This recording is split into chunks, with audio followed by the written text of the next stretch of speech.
It was created by some of the greatest minds in gaming. Well, Keiji Inafune is best known for his Mega Man series. He's put in a lot of time and effort into his Mega Man games. And built upon a genre made famous by evil. Onimusha really extended the Resident Evil formula or the template. Its creation rivaled the production of Hollywood movies. Onimusha's budget was huge. We actually tried to do something that had never been done before. I figured this was a game that really needed music on a large scale. It really needs something powerful. It looks real when you see it and looks like a Hollywood film. But the road wasn't always clear. He wanted a real epic feel to the game, and he really didn't think the PlayStation was powerful enough. But they overcame those obstacles, and its success was huge. It's this very cool universal game that most games don't really have. It was one of the first million-selling games on the PS2. This is how a gaming dynasty was created. This is the history of Onimusha.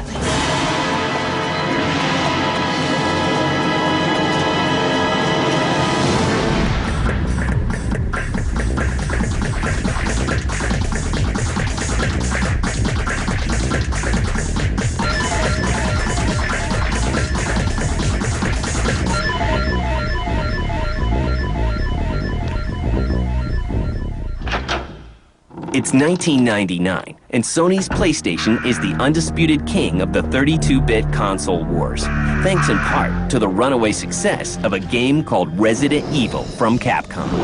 The Japanese developer decides to build on the budding survival horror genre as an industry veteran steps up to the plate. Keiji Inafune is best known for his Mega Man series, and he's put in a lot of time and effort into his Mega Man games. Inafune decides to take the gameplay style made famous by the Resident Evil series and steer it in a new direction. I've always been a fan of Akira Kurosawa's samurai movies. Ever since I was a young child, I've always thought they were like super cool, and if only I could make that kind of a game. That was what we started with. Mr. Inafune brought this idea to me and said, listen, I want you to head up a game that's going to use samurais in some sort of aspect. I think that'd be very cool. And a very unique twist is added to the plan. A famous Japanese actor is cast as the hero. We wanted a game that would appeal to men and women. So how we got women to play the game was we used a super cool Japanese actor at that time, Kaneshiro. He was probably at the time, and could be even still now, the most popular male actor in Japan right now.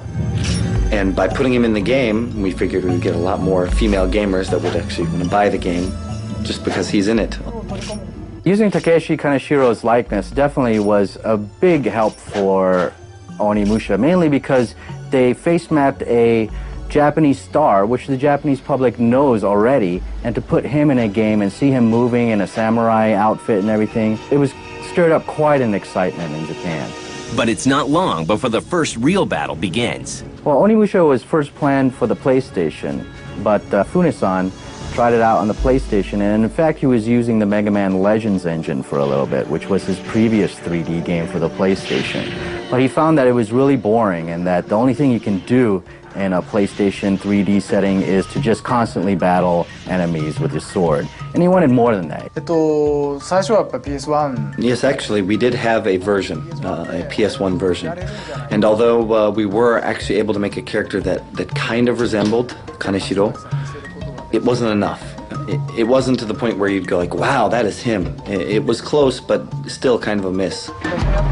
He wanted a story, he wanted some action, he wanted a real epic feel to the game, and he really didn't think the PlayStation was powerful enough to present what he really wanted to show. And as we were developing the game, about halfway through the development, Sony released the specs for the PS2. And when I heard those, I was like, wow, that's amazing. If we use these specs, then in fact we can make a character that looks as real as the actual person. So you would get kind of the movie-esque feel that we probably couldn't have achieved with any hardware before that time. The team is forced to make a very difficult decision. 実際もう PS1 しか世の中に We'd already come this far with the PlayStation 1 version. And a lot of the staff said, we want to release it on PlayStation 1. We've already put all this work into it. We don't have to change everything over to PlayStation 2. And it was a really difficult decision. But in the end, I decided we needed to go with PlayStation 2 if we were going to come out with a new series with a bang. That decision set the team back months. Capcom decides that Onimusha Warlords will be big and gives the game a budget to match. Onimusha's budget was huge. It's probably Capcom's biggest budget they've ever put on a game, and in fact, it put a lot of pressure on Keiji Inafune to deliver a Class A title. The pressure is on. Changing platforms has pushed back the schedule, and working on a new platform presents its own set of challenges. But the team at Capcom is committed to making the game a hit. So what do they do next? Research. Originally, the game was designed based on the feudal, the Warring States Japan era and the samurais that existed then. That was the start of the game, the base that the game was founded upon. Those are the roots, I feel, of Onimusha that need to be protected in the future. So I went to a lot of different castles, a lot of temples. I visited Kyoto, which is the most traditional city that has probably the most historical artifacts and locations remaining. And the storyline for Onimusha is fully fleshed out. It's the story during the warring feudal states era in Japan. And it takes place right before Oda Nobunaga, who is actually a historical figure in Japan, who tried to unite all of these different Japanese states that were separated. He came very close to doing it, but died right before he was able to do it. So what I did was I took that as the main backdrop for the evil villain of the game. Oda Nobunaga makes a pact with the devil to come back to life. And with that power, he tries to finish the job that he started out doing. In Onimusha, the story really leaves a lot of room for the action of the game. It's really basic. You're Samanosuke, this really noble warrior, and you're doing what noble warriors do. You're saving a princess. Princess Yuki! From an evil demon lord who has brought the undead back to basically slaughter all of feudal Japan. You're the last hope, essentially. The team at Capcom now has a base to build a game on, but the hard part is just beginning.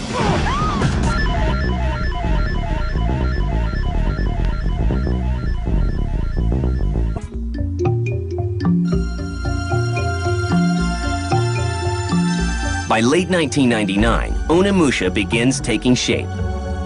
Resident Evil fans who have heard early previews for the game are growing more and more excited about Capcom's new offering. I was a big fan of survival horror, and then this really cool feudal Japan world was inserted into that Resident Evil mold, and that really turned me on. I guess if I had to sum it up really quickly, the Onimusha-esque nature of the game would have to be that you can slash very quickly. It's these quick battles, slashing through the enemies, the quick pace. It all feels really good because you're just slashing through one enemy, then you go to the next one, cut him down, and you just quickly proceed through the game.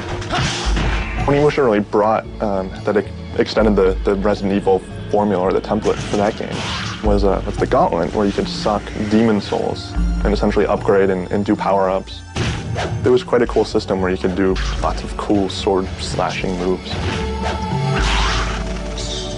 To give Onimusha a truly cinematic feel, Capcom pushes the envelope of game production. We actually tried to do something that had never been done before. I figured this was a game that really needed music on a large scale.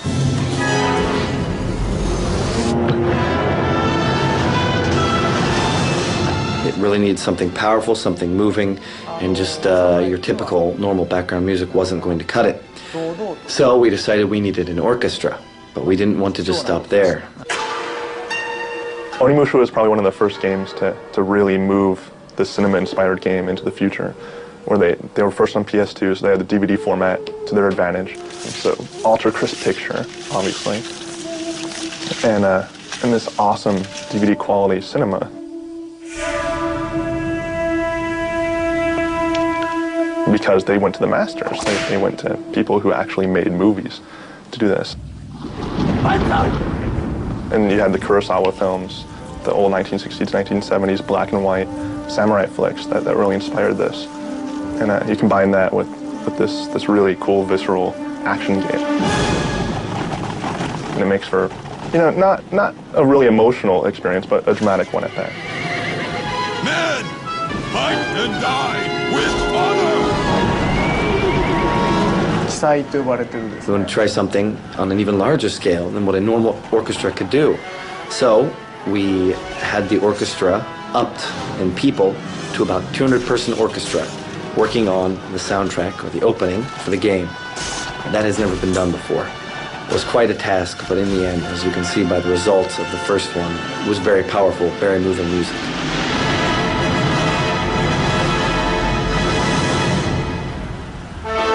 The score in Onimusha, it really brought out the cinematic appeal. It really lent itself to that cinema quality of gaming. And the composer they find is every bit as unique as the game they're making. We actually decided to use a man named Samura Goichi. And this Samura Goichi is someone who's actually very established, known, talented in Japan. He's worked on several movies.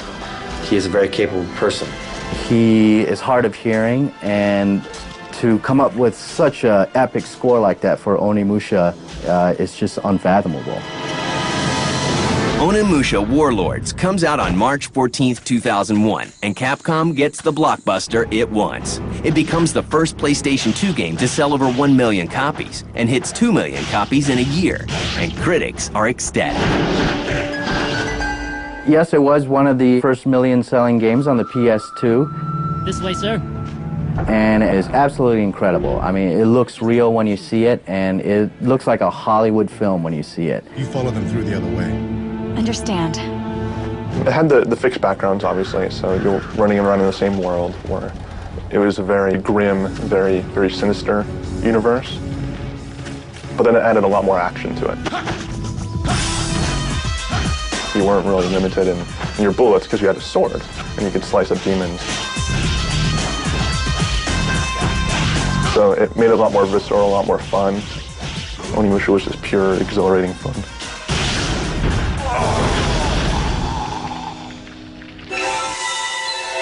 In 2002, an enhanced Xbox version is released, called Genma Onimusha.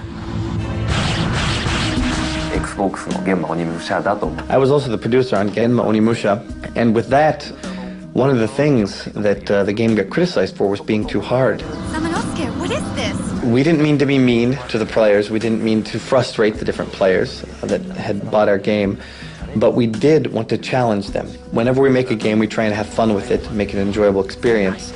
But whenever we challenge the player, we want to have fun with that too. But the next move will be a full sequel. The name of this new game will be Onimusha 2: Samurai's Destiny. Usually sequels should be better than the originals, although often they aren't. But with Onimusha 2, we had to maintain the Onimusha-esque nature of the game, yet at the same time have something there that would make the fans really say, wow, this is even better than the first one.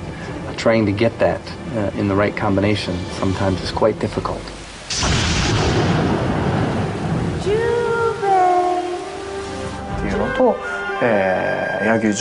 In 2, the main character is Yagyu Jubei. He also stands against Oda Nobunaga. And once again, a famous movie star is used as the main character. But this time, the choice of actor presents a unique challenge.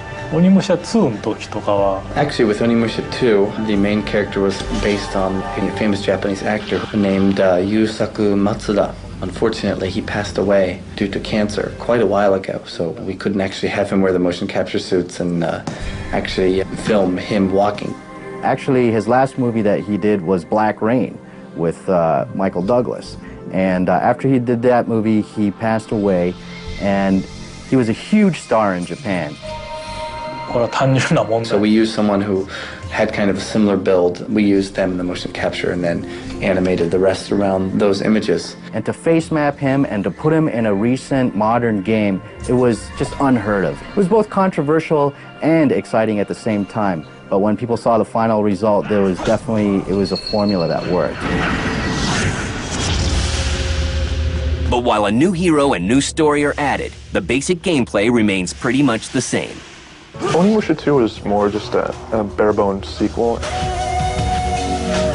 It didn't really step forward too much. It was just continuing the franchise where, Onimusha 2 was really closed. It was all fixed backgrounds, pre-rendered. So, yeah, Onimusha 2, just typical sequel, I would say. A couple additions here and there to appease the fans, but that's pretty much it. Onimusha 2 is released in March 2002. The game is another hit. In Japan, it sells 1 million copies in only 3 weeks. But some gamers aren't totally satisfied. Unfortunately, it used pre-rendered backgrounds, which are famous in the Resident Evil series as well. A lot of Americans didn't like it because America is a country where you need to have full 3D polygons in order to hit it big with an action game. Work begins right away on Onimusha 3, but this time Capcom plans to make some serious changes.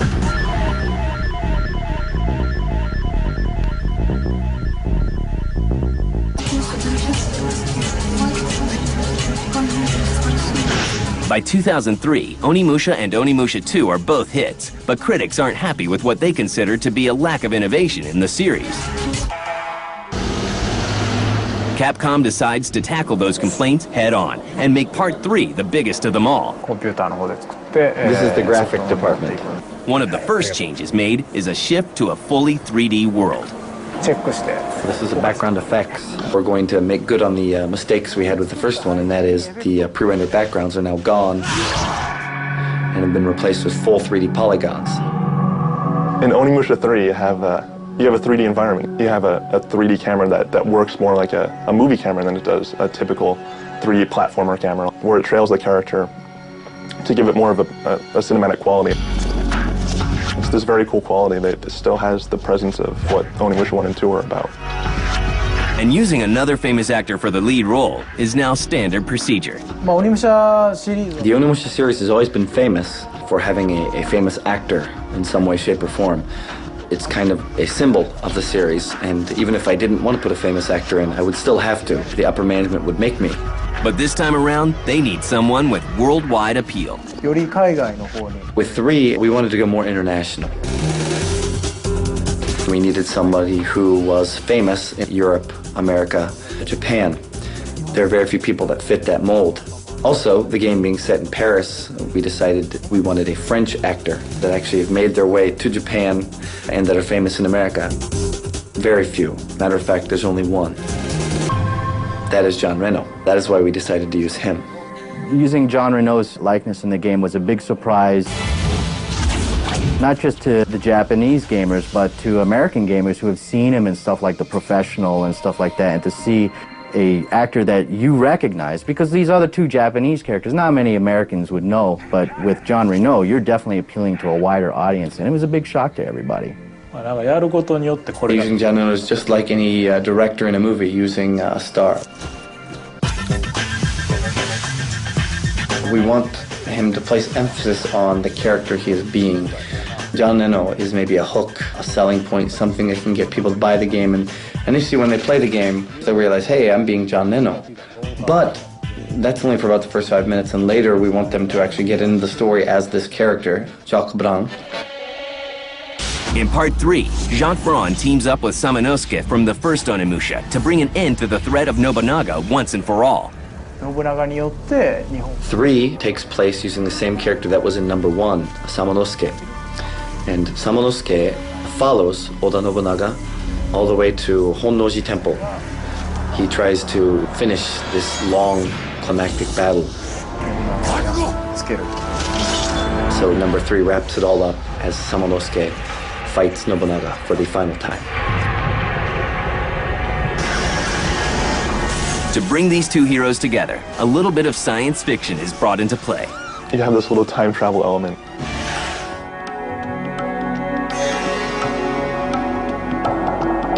You have all these really awkward-looking modern weapons set against Samanosuke's steel sword. It's kind of a cool element, bullets versus steel, old versus new. You have the whole French angle, and then the feudal Japan angle, modern-day settings. It's this very cool universal game that most games don't really have. But this is really dynamic. The Onimusha franchise has worldwide appeal. There's that stigma with Onimusha where it transcends language barriers. And the fact that they used this famous Japanese actor who happened to be dead really made it hit home with Japanese audiences. And like maybe that didn't really matter to American audiences who were playing the game. Capcom capitalizes by introducing more games like Onimusha Tactics and Blade Warriors, a 2D fighting game. And then you have the Onimusha, license, which is going to be made into a movie supposedly in the next couple of years. While they say Onimusha 3 is the last true sequel to the franchise, it seems like something that will keep going on and on and on. It's Capcom. They'll figure out a way to keep it going, even if they say this is the last game. And Onimusha's influence lives on. Its gameplay is copied by other developers. Actually, one of the features that we are kind of proud of in the game, we have the little sub-quests in the game called the Makukukan. Won't you go to the dark realm? If you're going to translate that, it would be something like Magic World or Underworld. As you proceed through the game, you're given the option to go down in these little sub-quests, but you don't have to. I hope you come back alive. Giving the users a chance to either do that or not provides a little more variety to the game. We have seen with some other games that have come out quite recently, even including the new Zelda. And actually, we are very surprised that that section of the game would influence so many other different games in the way that it has. Most of the artists, the sound designers, most of the people that come to Capcom are all people that have a lot of pride in their work. They have a specific image that they want to go by, that they want to create, and they're not going to stop until it's perfect. These people are in charge of designing the motion for all the characters. Most people would think that motion designers are always men, but as you can see, here's a female motion designer right here. She's actually very good. This is where they make the effects for the game. And as you can see, there are two beautiful women right next to me that are working. And here's another beautiful woman.